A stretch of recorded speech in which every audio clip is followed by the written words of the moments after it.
Welcome to the Pregnancy Help Podcast. This is the first in a series of monthly episodes featuring Connie Coleman.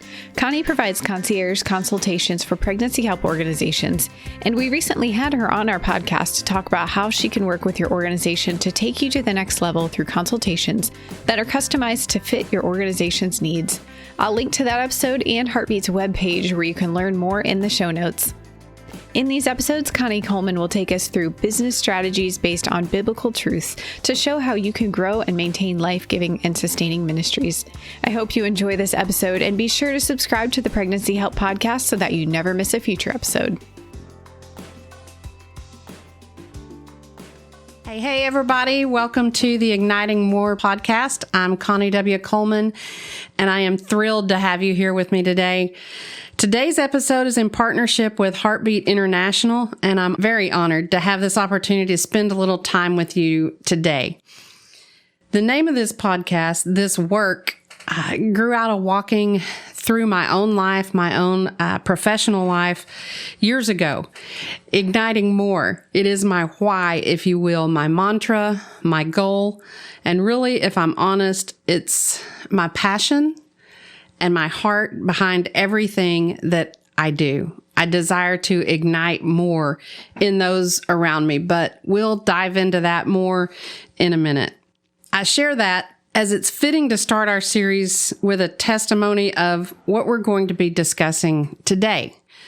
So today we're talking igniting more in you and your organization.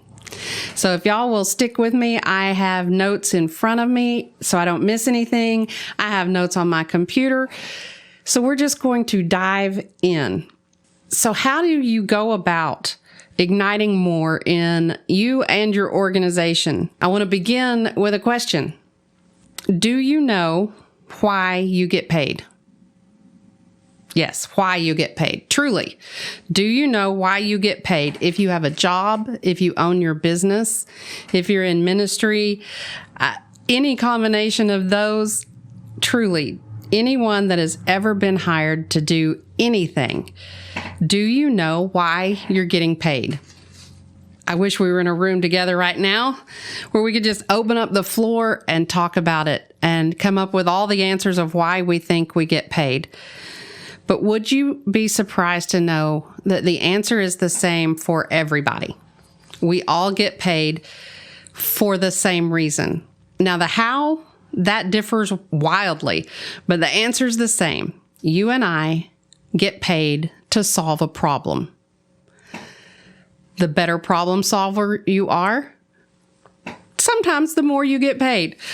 But let me say that again because it really is that simple. You and I get paid to solve a problem. In order to help flesh that out, let me use myself as an example. So I am a concierge consultant. I get paid to solve a problem, shedding light on organizations' effectiveness, efficiency, their inefficiencies in order to help them reach their full potential. That's the problem that I solve as a concierge consultant. As a fundraising speaker, I also get paid to solve a problem. The problem? How to communicate an organization's mission and vision in a way that compels their community to desire supporting them in a new or increased way. And as a Christian speaker and author, yes, even then, I'm still getting paid to solve a problem. The problem of presenting biblical truth from the Lord in a way that draws people to follow closer to Him. Those are just some examples, but we all get paid to solve a problem. Now let's look at how we do that. This is where everyone will vary quite a bit. In order to flesh out the how, I'm going to need you to picture a tunnel in your mind with me. You got it? When you first go in the tunnel, it's wide. You can easily walk through it. Think of carrying all the things with you that you can do, like a big duffel bag full of all the things that you can do. That tunnel may even start off wide enough that there are others with you, others that can do some of the things that you do. What do I mean? Some of you can do technology. I'm not great at it. Some of you can. Some of you say, well, I raise kids, or I bake, or I'm a great leader, CEO. All the things that you can do. And I want you to truly, even if you need to pause this, take a minute and write them down. Truly spend a minute just celebrating the things you can do. Then I want you to picture as you go on into the tunnel, it narrows. The path gets a little rockier, maybe a little darker. You're going to have to be a lot more selective of what you take with you, and probably there will be fewer people with you. Think about carrying with you at this point the things that you should do. You've talked about things you can do. These are things in your mind that you should do. Again, pause if you need to, but write these down. Really take a little bit of time to flesh this out with me. As you move into this tunnel, the pathway gets a little more difficult. The load gets a little heavier. You can't share the load with as many people, but you know these are things that you should be doing. They're important, even if they're a little more difficult. When you get that list done, which will probably be a little shorter than the first one, we're going to take the next and final step. And this is the third step in the tunnel. It narrows again, where you can see light ahead, but in order to get to it, you're going to have to go by yourself. You may even have to crawl over some of the terrain instead of rocky. There may be chasms that you're maneuvering. The tunnel's narrow enough now that you can't carry much at all. You may even have to continue climbing or crawling. But at this point, all you can manage to take with you is the one thing that you must do. It's that thing that drives you, that is the heartbeat, if you will, of all that you do. That thing that you can't not do. Jeremiah explains it this way: but if I say I will not remember him or speak any more his name, then in my heart it becomes like a burning fire shut up in my bones, and I am weary of holding it in, and I cannot endure it. That, the one thing that is that fire in you that you can't not do. Again, if you need to shut this off or pause it for a minute and think through that, please take the time to do that. This is vital to figuring out your how. Why did we just do this? Because there's one last step. The one thing that you must do, I want you to think it through far enough to get it down to 2 words. Now, I've shared mine with you and you didn't even know it, but mine is igniting more. Yours, you'll get down to those 2 words. Spend time with it, sit in it if you need to until you get there. Those 2 words help you delineate your success. So how does this help? Well, remember my first question about why we get paid: to solve a problem. I listed my top jobs, and that translates loosely into solving problems. But we also said that for each of us, our how would vary. So my how is igniting more. So if we go back to the examples, what defines us and delineates our success? As a concierge consultant, yes, I get paid to solve a problem. Yes, I am shedding light on organizations' effectiveness and ineffectiveness and helping them reach their full potential by igniting more in their people and in their organization. That's my how. That's what sets me apart, but that's also what drives me. As a fundraising speaker, yes, I get paid to solve a problem. How to communicate the organization's mission and vision in a way that compels their community to support them in new or higher levels by igniting more in their audience and their supporters. That's my how.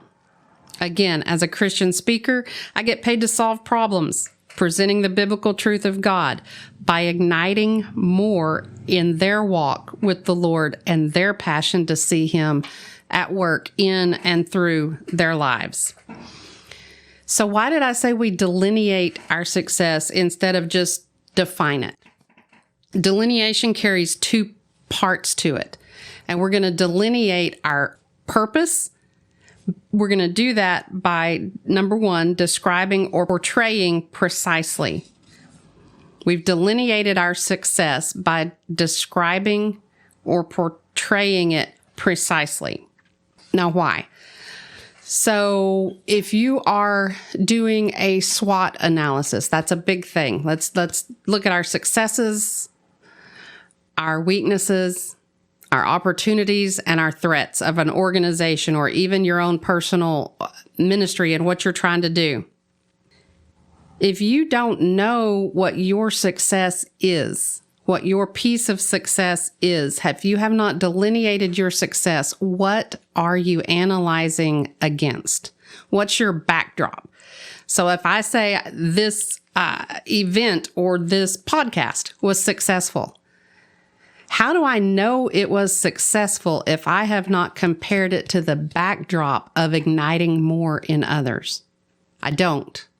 It just is an assumption that it was successful. Or I might start to say it was successful based on numbers or clicks or whatever the standard is out there, other than, did it ignite more in others? Did it cause others to take the next step or to make the next move or to live more excited about their walk with the Lord?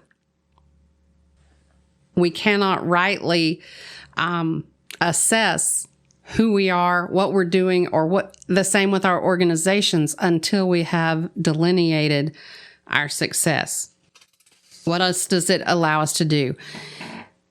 It allows us to rightly define mission creep, to keep us on target, to keep us on task, to make sure that whatever we're adding to what we're doing continues to lead us toward the point of the arrow instead of divide us into all different directions.